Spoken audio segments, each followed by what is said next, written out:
All right, so welcome back. This is going to be an example of a created pair. So this is about advertising in grocery stores, or at least places that sell snacks and food. So researchers recruit 20 grocery stores to participate in an experiment to compare the effectiveness of two methods, display method A and display method B.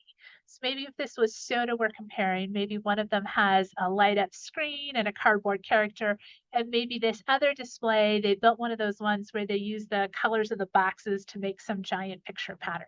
Right. So just two different ways of trying to sell the product. The stores are paired in groups of two based on similar weekly sales. The researchers will count the number of items of the product sold during a 1 week period with those different displays.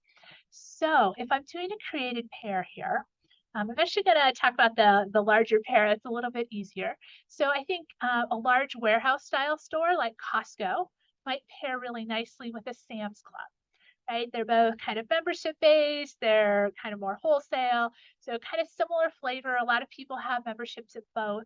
So if I was looking for a pair with a big store, I might go with those two. On the flip side, I can maybe go with some tiny corner stores. So maybe a 7-Eleven with a really nice corner mart or some sort of gas station that has a pretty slick set of snacks and maybe some hot food there, right? So I'm looking for stores that are kind of really similar, also have similar sales, maybe similar clientele. And then I'll assign one to get display A and the other to get display B. And then I'll compare the number of items sold.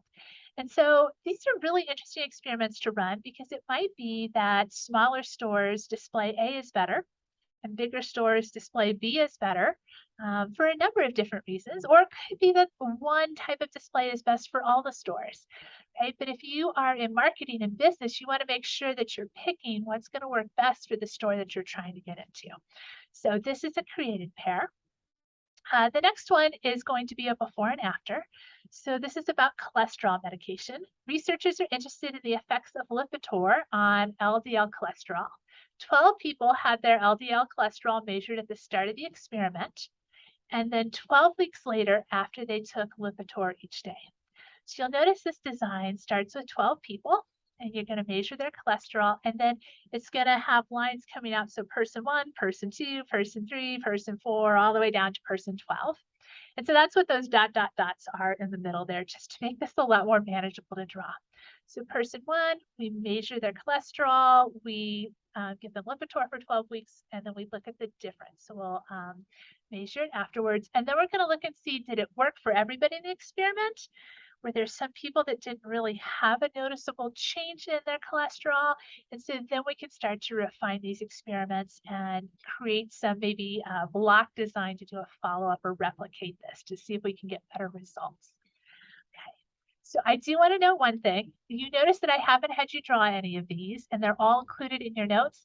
That's because I won't have you draw a matched pairs diagram. There's just too many variations for these. And in an intro class, I don't think that's very fair.